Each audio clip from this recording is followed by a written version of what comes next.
దేవుని బిడ్డలారా ఆలోచించండి. శోధనలు మనం ఎప్పుడైతే మంచిగా జీవిద్దామనుకుంటామో అప్పుడే ఎదురవుతాయి. మంచిగా జీవించాలనుకుంటామో అప్పుడే మొదలవుతున్నాయి.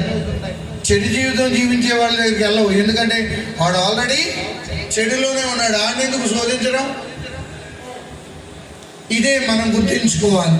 ఎందుకు మంచి చెట్టుగా జీవించలేకపోతున్నామంటే ఈ శోధనలు ఇవి మన మీద పడి ఆ శోధనలకు తలవొగ్గి మంచి చెట్టుగా మంచి గుణాలను కోల్పోతున్నాం. యేసువా స్తోత్రం, తండ్రి వందనం, తండ్రి స్తోత్రం. హల్లెలూయా. మన విశ్వాసం 30 60 100 ఫలించాలి అంటే ప్రభు చెప్తున్నాడు, మీరు లోకానికి వెలుగై ఉన్నారు.